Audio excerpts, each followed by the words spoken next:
ওই যে একটা পাথর আছে বোঝা যাচ্ছে, ওর কাছে গিয়ে টক্কর খাচ্ছে। আর এইখানটায় দেখো, এই মাঝখানটায় একটা হালকা ঘূর্ণনের হয়েছে। ওটাই তো বলছে, পাথরটা আছে বলে ওখানে পাথর আছে, পাথরের উপর টক্কর খাচ্ছে বলে ওখানে এই বিশাল স্রোত, পুরো মেঘ করে আছে। পাহাড়টা দেখ হালকা।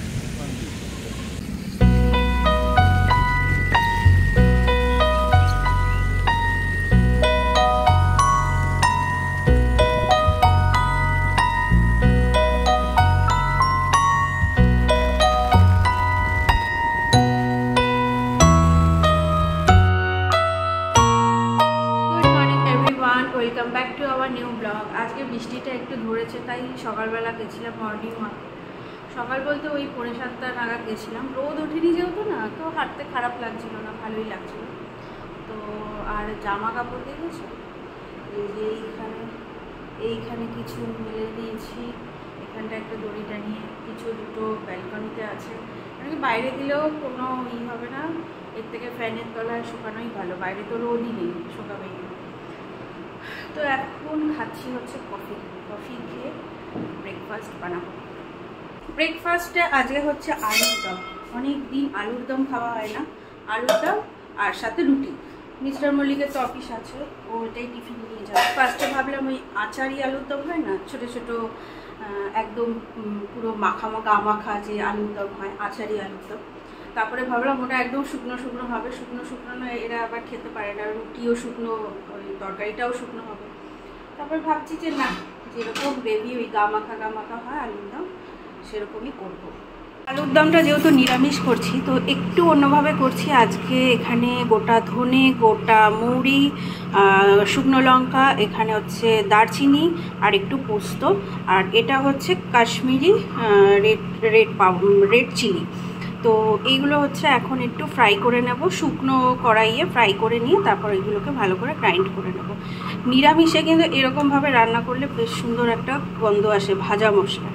আর কাজু, তারপরে ওই অ্যালমন্ড, এই বাটাগুলো তো দেবো, একটু টক দই দেবো, আর গ্রেভি বাড়ানোর জন্য একটু টমেটোও দেবো। যেহেতু পেঁয়াজ রসুন ইউজ করছি না, তো এরকমভাবে করলে বেশ ভালো লাগবে। আর এই সমস্ত র মশলাগুলো আমি দিয়ে দিলাম, দিয়ে একটু ভাজবো।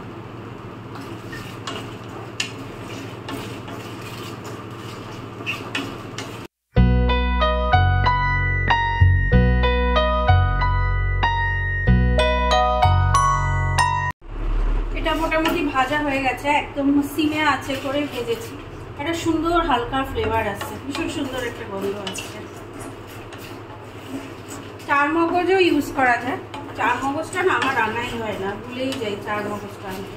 তো এই যে পাউডারটা করে নিয়েছি, এটা কিন্তু বেশ রেখে দেবো। কোনো মানে নিরামিষ রান্নায় দিলে না, এই ভাজা মশলাটা বেশ ভালো লাগে খেতে।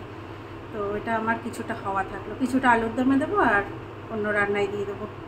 তো এখানে মশলা করব, এখানে একটু কাজু, এখানে অ্যালমন্ড আর আদা লঙ্কা নিয়ে নিয়েছি, আর টমেটোটা আমি কুচিয়ে দেব।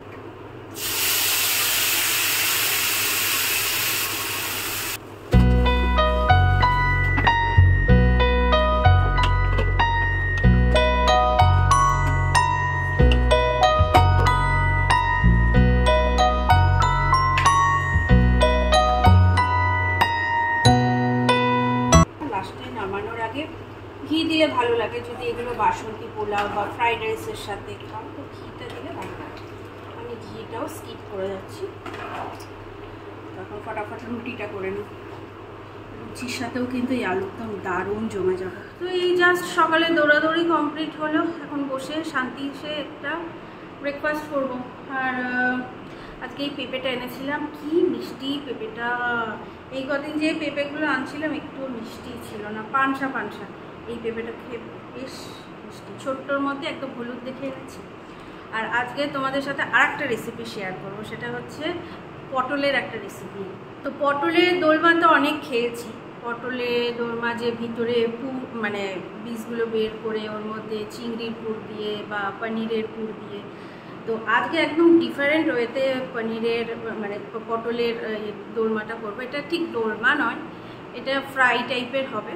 তো এই ভিডিওটা মানে আমি ইনস্টাগ্রামে দেখেছি, তো দেখেই আমার একটু খেতে ইচ্ছা করলো যে দোরমা তো খেয়েছি, এরকম টাইপের পটল এরকম রেসিপি নতুনত্ব লাগলো আমার কাছে। তো ওটা আজকে রান্না করব আর তোমাদের সাথেও শেয়ার করব। তো এখন পটলগুলো বসে বসে কাটি। তো পটলগুলোর বাইরে এরকমভাবে ছিলে নিয়েছি, ছিলে নিয়ে দুপাশ কেটে নিয়ে এরকম অর্ধেক করে নেব, অর্ধেক করে সমান সমান একদম কেটে নেব। আবারে কি শক্ত পটলগুলো, হলুদ হয়ে গেছে। আর এই বীজগুলো এবার বের করে নেব, ভালোভাবে কাচিয়ে বীজগুলোকে ভালোভাবে বের করে নেব যাতে এর মধ্যে পুরটা ঢুকতে পারে। পটলের দোরমাতে একদম এরকম গোটা অবস্থায় ভিতরে পুরটা মানে বীজগুলো বের করে, আর এটাতে এরকমভাবে এরকম এই কটা পটল সব কটা আমি আগে করে নিই, তারপরে পুরটা রেডি করব, করে তারপরে ভাজবো। ভাজাটা তো এখন করব না, খাওয়ার সময় গরম গরম করব, কারণ গরম গরমই খেতে ভালো লাগবে। তো পটলের পুর এখানে সমস্ত রেডি করে নিয়েছি, আর এটাকে না একটু হাত দিয়ে ম্যাশড করে নেব। পটলের যে পুরটা বের মানে বীজগুলো বের করেছিলাম, আর এখানে একটু পেঁয়াজ, লঙ্কা আর একটুখানি আলু সিদ্ধ দেবো, না বাইন্ডিংটা ভালো হবে না, আর কর্নফ্লাওয়ার ইউজ করব। তার আগে এগুলো একটু ভালোভাবে হাতে ম্যাশড করে নিই। আমি না এই পুরটার মধ্যে একটু রেড চিলি পাউডার ইউজ করছি, একটু কালারও হয়ে আসবে আর ঝালটাও হবে। আমরা কিন্তু একটু ঝাল খাই বেশি।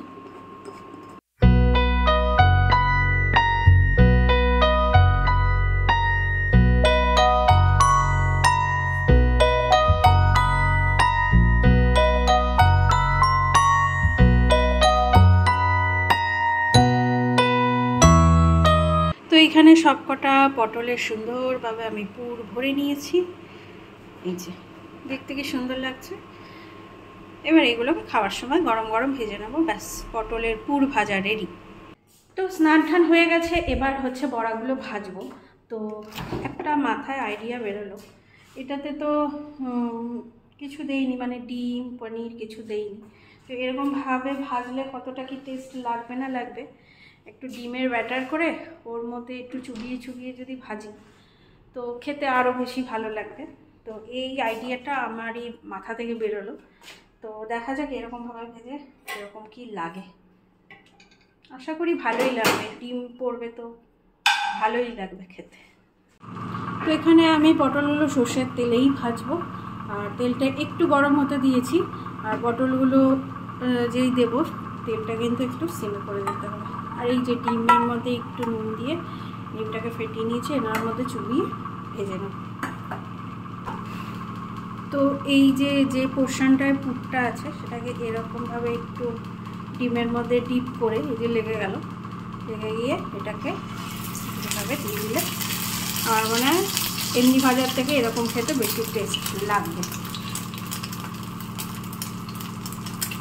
তো এখন আর রিশু আর আমি যেহেতু খাবো, তো আমাদের দুজনের মতো করে ভেজে নিই, বাকি কি কয়েকটা রেখে দেবো। মিস্টার মল্লিক তো ও তো রাতে খাবে, ওকে তখন গরম গরম ভেজে দেবো।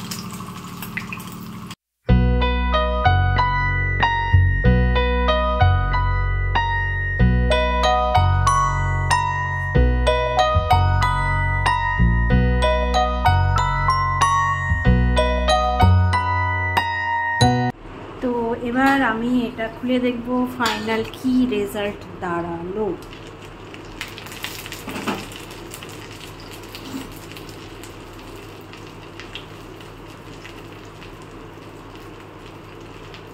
ওয়াও, দারুণ, একদম বেশ লাল লাল করেই ভাজা হয়ে গেছে। আমার মনে হয় ডিমটা দেওয়াতেই টেস্ট হবে ভালো। আর ভিতরে পনিরের পুর দিলে তো কথাই নেই, নারকেলও চাইলে নারকেলও দিতে পারো। ফাইনালি 4 দিন পরে রোদ দেখা মিলল। জামা কাপড়গুলো সব বাইরে দিয়ে দিয়েছি, সুন্দর শুকিয়ে যাবে। না, পটল ভাজাটা কিন্তু দারুণ লেগেছে। পটল ভাজা সাধারণত এতটা টেস্ট লাগে না। রিশু যে পটল খায় না, ও সাধারণত পটল খেতে চায় না, কিন্তু ও বেশ ভালো খেয়েছে। তো ভাবছি এবার থেকে এরকমভাবেই ওকে করে দেবো। হ্যাঁ, একটু খাটনি আছে, ওই বীজ বের করতে হবে, পুরটা রেডি করতে হবে। তবে আগের দিন যদি করে রাখা যায় তাহলে কিন্তু ভাজতে খুব একটা সময় লাগে না। তো ভালোই লাগলো খেতে। আর এখন খাবো হচ্ছে আমি মিষ্টি দই। এই মিষ্টি দইটা হচ্ছে ক্যারামেল মিষ্টি দই। ওই এখানে একটা দোকান আছে, ওই দোকানে এরকম ক্যারামেল, রসগোল্লা, মিষ্টি দই পাওয়া যায়। তো মিষ্টি দইটা আমি এর আগে খাইনি, মানে ক্যারামেলটা খাইনি। রসগোল্লা খেয়েছি, দইটা খাওয়া বাকি ছিল, দইটা নিয়ে এসেছি আমুল কোম্পানির। তো খেয়ে দেখি কীরকম কী খেতে না খেতে। আর এখন তো বাইরে বেশ রোদ উঠে গেছে, হাওয়াও দিচ্ছে, খুব সুন্দর হাওয়া দিচ্ছে, আর রোদও এসছে। আমার জামা কাপড়গুলো শুকিয়ে গেছে। বেজে গেছে এখন রাত্রি 9টা। অনেকক্ষণ পর ক্যামেরার সামনে আসলাম। দারুণ একটা সিনেমা দেখছিলাম, একটা বাংলা সিনেমা, বহুরূপী, জি5-এ। সিনেমাটা খুব ভালো আছে, একদম ব্যাংক ডাকাতের উপর। খুব ভালো লাগলো সিনেমাটা। আর এখন তো এই ভাত বসিয়েছি, সব ডাল ঠাল গরম করছি, তরকারিগুলো। আর আজকের ভিডিওটা এখানেই তাহলে শেষ করে দিই। কালকে হচ্ছে সানডেতে বাজার করতে যাব, দেখবো ইলিশ মাছ উঠেছে কিনা। কেন কি বর্ষা তো ভালোই হলো, এবার ইলিশ মাছ কলকাতা থেকে আসার তো কথা। তো চলো আজকের মতো ভিডিওটা এখানেই শেষ করছি। দেখা হবে নেক্সট ভিডিওতে। আর কালকের ভিডিওটা দেখি বাজার থেকে শুরু করতে পারি। Tata, good night.